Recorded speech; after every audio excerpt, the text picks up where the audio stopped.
மோசமான கேள்வி பண்றப்பா பேராண்டி ஓ ஓ வெயில்ல வந்தனே எங்க வந்த வந்து ஒரு வார்த்தை காப்பாடா எங்க கேட்டா பாட்டி எந்த ஊரு எங்க ஊருக்கா வந்து கஞ்சி குடின்னு ஒரு வார்த்தை சொல்லுவோம் கடிச்ச பையா நீ எந்த ஊரு நான் பொறுக்குன்னு ஊரு கேட்பான் எங்க வந்த அதுதான் ஆள் தேடின்னு வந்துக்கிறேன் பேராண்டி சத்தியமா வாயில வச்சுக்க கால் மேல குத்துறேன் வயத்தோலை பார்த்து குத்துவாளை சிரிச்சாங்க பின்னால அந்த குத்துவாளை நிறுத்தி நீ அத்தாரோ அது சார விடாது காலையில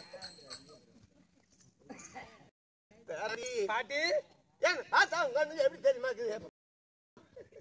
ஜாங்கோனே மோதிகா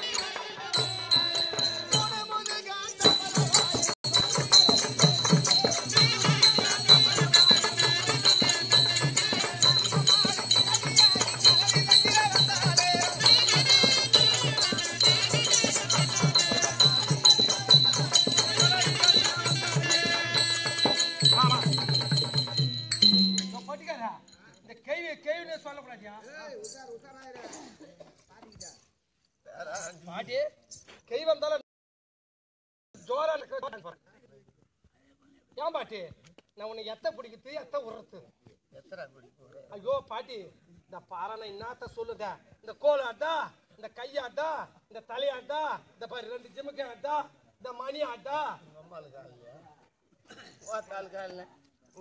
பெரிய தாளுக்கெல்லாம் ஆள்ல ஏறித்தானே அப்படி 2 தடுக்கு புடுக்கணும் ஓ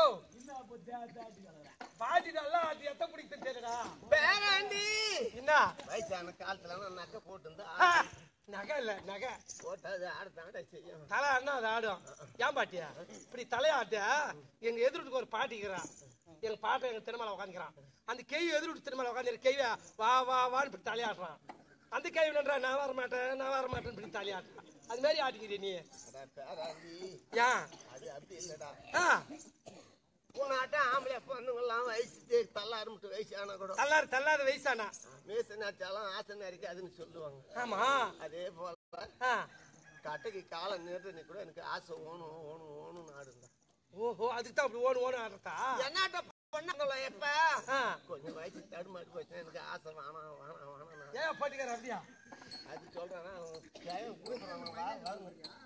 இரு கொஞ்ச நேரம் போட்டு வரன்றாங்க சரி உன் பேர் என்ன ஊர் என்ன நீ என்னத்துக்கு இங்க வந்துக்கிற ஆண்டி இந்த வேலை வெயில பணம் யாரை தேடிங்க வருது தெரியுமாடா யார தேடினாரா உனக்கு பசங்களா இருக்குதா பொண்ணு குட்டிக்குதா எதுனா ஆனை கூட முத்துக்கு ஆணு 1 பொண்ணு 1ன்னு சொல்லுவாங்க ரெண்டே ஆமா பொண்ணு 1 பையன் 1 அதான் பை திருப்பியா வரம் பையா ஊரியா போயிடா இல்ல இப்பெல்லாம் பையன் ஆபரேஷன் பண்ணிக்கிறான் பைய திருப்பி போடுறோம் காலையில போய் உங்க அம்மாவை கேட்டு பாரு ஏமா ஏமா நீ பைய திருப்பி போச்சாமன்னு சொல்லுவோம் எங்க அம்மா பை 25 வச்சாச்சு குயிக்கு போட்டா பேராண்டி என்ன யார தேடின்னு வரேன் தெரியுமா யார தேடின்னு வர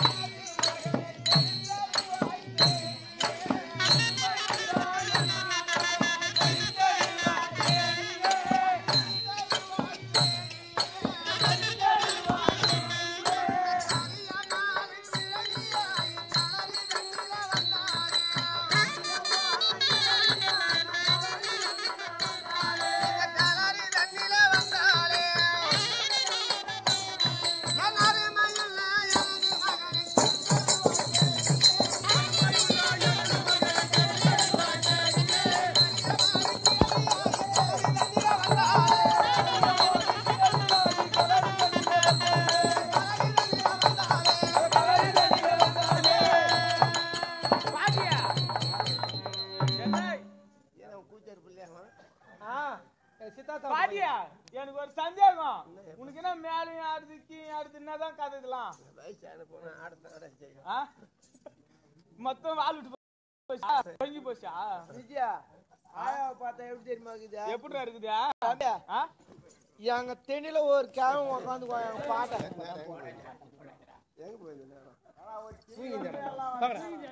தூக்கின்னு வரான் பாட்டி பூச்சாண்ட கொச்சு பசங்க மாசமா கைடா அந்த கைவியா கேட்டாங்க அப்படி கண்ணுத்துக்கு என் பிள்ளைய தேடின்னு வந்துக்கிறேன் எப்பா நான் உன் பிள்ளைய தேடின்னு வந்துக்கிறியா புள்ளன்றோம் பிள்ளைன்றோம் நீ தான் சொன்ன பிள்ளைன்னு ஏன்னா பல்லு போச்சா சொல்லு போச்சா எந்த மாறுது அப்படின்னா தாலியா இருக்கிறது மோசமான கைவியா பாப்பாங்க ஏன்னா இப்ப கரு வந்து ரேஷன் வச்சு இந்த ஆச்சுலாம் வாங்கி தின்னுட்டு டீப்னோவோ ஆஸ்மா வந்து பொட்டுன்னு மாறு அடுப்பு வந்து போடுறாங்க அந்த காலத்துல ஏந்தத்திலே அரைக்கணும் உலகில குத்தணும் நெல் அப்புறமேட்டு மிளகா அமீல ஆச்சு கோயம்பு வைக்கணும் அதெல்லாம் சொன்ன வச்சுதான் கை சூத்த ஏந்திர மாட்டேன் வச்சுக்கிறா பாட்டிக்கு தான் தலாட்டிக்கு உனக்கு சின்னதாக்குதா ஆனா கட்டு விடாதுங்கிற பாரு கை வந்தாலும் ஐயா ஓத்து பையா ஓத்து ஓ பையா சொல்லு ஓத்து பையா யாரு வவுத்து பையன் எனக்கு வவுறு பிடிக்குது சரி உன் புள்ள பேரு என்ன எத்தனை நாள் ஆச்சு வந்து அவனை யார் தேடிக்கணும் வர என் புள்ள பேரு கரியனேப்பா கரீனா நல்ல பேர் தான் வச்சுக்கிற கரியன் பேரு அவன் எதுக்கு வந்தான் தெரியுமா எதுக்கு வந்தான்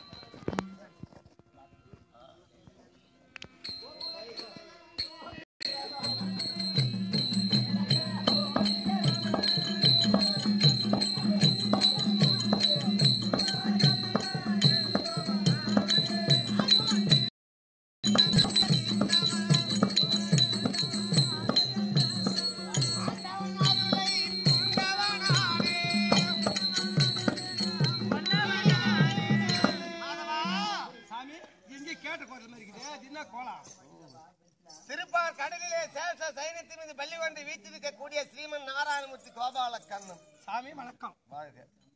இந்த உருவம் எதற்காக தெரியுமா? எதற்காக இந்த உருவம்? உலகத்திலே பிள்ளை இல்லாமல் இருந்தார் ஒரு ஆசாமி. யாரு? மிருகண்ட ரிஷி. பிள்ளை இல்லைன்னா பண்பால் மோட்சம் இல்ல. ஆமா. காசியில போனாலும் இடமே இல்ல. ஆமா. பிள்ளை இல்லாத காரணத்தால் காசி யாத்திரை சென்றார். காசியில இடம் இல்லை என்று சொன்ன உடனே நேராக ஆலயத்தில் வந்தார். சிவாலயத்தில் சென்று லிங்கத்தை கட்டிப்பிடித்து பூஜை செய்தார். அவர் மனமிறங்கி உனக்கு என்ன வர வேண்டும் என்று கேட்டார். எனக்கு குழந்தை இல்லை ஐயா, குழந்தை அருள் பாலிக்க வேண்டும். உனக்கு ஒரு பிள்ளை வேண்டுமா 100 பிள்ளை வேண்டுமா அப்படின்னு சிவபெருமான் கேட்டாரு. ஒரு பிள்ளை என்றா அறிவிலும் ஆற்றலிலும் பக்தியிலும் சிறந்தானாக இருப்பான். அவன் 16 வயது தான் இருப்பான், அதுக்கு மேல இருக்க மாட்டாரு. ஆமா. கொடிய விஷமுள்ள தேளுக்கு எந்த குணம் இருக்குமோ அந்த குணம் படுத்த பிள்ளை, அது 100 வயது இருப்பான். உனக்கு எப்படிப்பட்ட பிள்ளை வேண்டும்? ஒரு பிள்ளை பிறக்கிறது என்றால் அந்த பிள்ளையால தந்தை தாய்க்கு பெருமையை தேடி தரக்கூடிய பிள்ளையா இருக்கணும். ஆமா, நல்ல பேர் தேடி தரணும். இதுவை தேடி தரக்கூடிய பிள்ளை இருப்பதை விட இல்லாததே மேல். இல்லாதே கிடக்கலாம். அப்படிப்பட்ட பிள்ளை எனக்கு வேண்டாம், அறிவுள்ள பிள்ளையாக ஒரு பிள்ளை போதும் என்று உரைத்தார். அருள் பாலித்தால் பரமன் கிரகத்திலே சென்று மனைவியோடு சல்லாபமாக இருந்து மனைவி கர்ப்பமானால் 10 திங்கள் கழித்து குழந்தை பிறந்தது. அந்த குழந்தைக்கு மார்கண்டன் என்று பெயர் சூட்டினார். குழந்தையை சீறு சிறப்புமாக வளர்த்து வந்தார். பாடசாலையில சேர்ந்தார். கல்வி பயின்று வருகிறான். யானை ஆற்றம், வில்லையாற்றம், குதிரை ஆற்றம் அனைத்தும் கல்வி பெரியவனா இருக்கான். பக்தி சிறந்தவனா இருக்கிறான். ஆனா 16 வயது முடிய போறான். பார்த்தார் தந்தை தாயும் கிரகத்திலே அமர்ந்து அழுது கொண்டிருக்கிறார். பிள்ளை தானே நீ கேட்ட போயிடு பாருனா அப்படின்னு அழுகிறாங்க. ஏன் அம்மா அழுகிறேன் என்று கேட்டார் மார்கண்டன். உனக்கு பரமன் கொடுத்தது 16 வயது முடிந்து விட்டது. ஆமா. உன் உயிரை விடுவானா? விட மாட்டான். அவனுக்கு சொந்தக்காரன் யாரு? யமதர்மன். ஆமா, யமதர்மன் தூதுவரை அனுப்புகிறான். அவன் உயிரை பற்றி வாருங்கள் என்று. இவன் என்ன செய்கிறான்? மார்கண்டே அதே ஆலயத்தில் சென்று லிங்கத்தை கட்டிப்பிடித்து பூஜை செய்கின்றான். மார்கண்டேயா, உன்னுடைய உயிர் எங்களுக்கு சொந்தம், வெளியே புறப்பட்டு வாடா. அது அவன் செவியில ஏற்கவே இல்லை, கேட்கல. ஒரே மனதா பூஜை செய்கிறான். உள்ளே நுழையலாம் என்று பார்த்தா அக்னி சோலை வீசுகிறது. யமன் இடத்திலே முறையிட்டார். யமன் எடுத்தான் பாசக்கயிறு. வாயற்படியில வந்து அழைத்தான், வரவில்லை. கயிறு வீசி எறிந்தால் அது கயிறானது சென்றது. மார்க்கண்டையும் லிங்கத்தையும் சேர்த்து பிடித்து இரண்டையும் இவன் இழுக்க இழுக்க யமன் 14 உலகமா ஆடுகிறது. ஆடுது. பரமனுக்கு கோபம் வந்து லிங்கமானது படியின வெடித்த உடனே ஒரே உதயாக உரைத்தான் யமதர்மனை. மூச்சாக விழுந்து விட்டான். எவ்வளவு நேரம்? 18 நாளைக்கு நேரம். பெருகி விட்டது. இறப்பு கொண்டு போகக்கூடிய ஆள் இல்ல. பெருகி விட்டது. ஆமா. அதர்மம் தான் படம் எடுத்து ஆடுகிறது. உடனே பார்த்தார். மீண்டும் யமதர்மனை எழுப்பி உன்னுடைய வேலை நீ சரிவர செய்யடா என்று கொடுத்தார். ஆனா மார்கண்டேயனுக்கு என்றும் 16 வயது கொடுத்தார். 16 வயது முடிந்தா மீண்டும் 16. இறப்பு என்பது கிடையாது. விதியை மதியால் வென்றவன் யார்? மார்கண்டேயன். ஆமா. இந்த மானிட பிறவியில கூட விதியை மதியால வெல்லலாம். அறிவு இருக்கணும். மூளை இருக்கணும், அறிவு இருக்கணும். ஆமா. கண்ண முன்னு உன்னாட்ட வண்டி ஓட்டக்கூடாது. நான் வண்டி சைக்கிள் குத்தாரு சீமாடு போய் தரமான தூக்கி அப்படி விதியை மதியால் வென்றவன்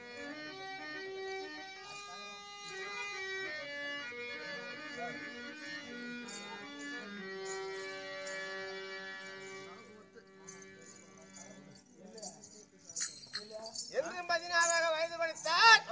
18 சேனையை பிடிப்பதற்காக நானே கண்ணனாக அவதாரம் எடுத்து சேனை அழிக்க வேண்டும் என்று வந்துட்டில்லை. மட்டுமல்ல, ஒரு காலத்திலே பூமாதேவிக்கு வாக்கு கொடுத்தேன். என்னவென்று? பூமி பாரம் தீர்க்கிறேன் என்று.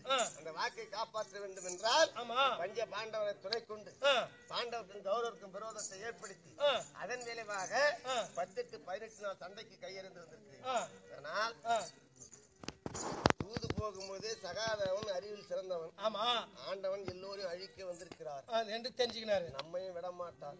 ஏனென்றால் சுடுகாட்டிலே பிணம் சுடக்கூடிய ஒரு கோலை பயன்படுத்தி பிணத்தை தள்ளி தள்ளி சுடுவான். ஆமா. அந்த பிணமெல்லாம் எரிஞ்சான பிறகு அந்த கோலை அது மேல விசிறி கடாச்சிடுவான். இவ்வளவு நேரம் நமக்கு உதவி. ஆமா. அதிலே போட்டு எரித்துவோம். ஆமா. அதே போல நம்மை ஒரு ஆளாக்கி சேனையத்தினையும் அழித்து நம்மையும் அழித்து விடுவார் ஆண்டவன் தெரிந்தான். தூது போகும்போது என்னை அன்பினால் கட்டி விட்டான். ஐயோ உண்டியா? அன்புக்கு ஆண்டவனை அடிபணியும், அகம்பாவத்துக்கு யாரும் அடிபணியுமா? அடிமாட்டாங்க. என்னை அன்பினால் கட்டி விட்டான் சகாதேவன். அவனிடத்திலே கட்டுண்டு பாண்டவர் 5 திரௌபதி வந்து 6 பேரை காப்பாற்றி சத்தியம் விட்டு கொடுத்தேன். அந்த சத்தியத்தை காப்பாற்ற வேண்டும் என்றால் செவனந்தாபுரி ஆட்சி செய்கிற போத்ராஜா கரத்தில் இருக்கிற கொந்தம் கொடிசேலை வேறுஜாட்டி பண்டாரப்பட்டி பம்பை சிலம்பு 5 பொருளும் அது முன்மைத்துவன் பரமனால் அளிக்கப்பட்டது. கேட்டா தருவானா? நேரா கேட்ட யாரு கொடுப்பாங்க? தந்திரத்தால் எதையும் வெல்லலாம். ஆமா. மந்திரத்தால வெல்ல முடியாது. மந்திரத்தால ஒண்ணும் பண்ண முடியாது. ஆமா. தந்திரமாக போக வேண்டும். அவன் பெண்முகத்தை பார்க்காமல் ஆட்சி செய்கிறான் போத்ராஜா. பெண்ணை காட்டி அண்ணவனை மயக்கி பொருளை கொண்டு வர வேண்டும். போத்ராஜை படைத்தலைவனாக நிறுத்த வேண்டும் சண்டைக்கு. அதற்கான் அந்த கிழமை உருவம், அறிவான உருவம் பகவான. இது மட்டுமல்ல, முன்னதா பீமனை அனுப்பியிருக்கிறேன் விறகு விற்பதற்காக. பீமனை சிறையில் அடைத்திருப்பான் போத்ராஜா. ஆனா அண்ணவனை மாய வேண்டும் என்றால் என் மைத்துனன் அர்ஜுனனை பெண்ணாக வர சொன்னேன்.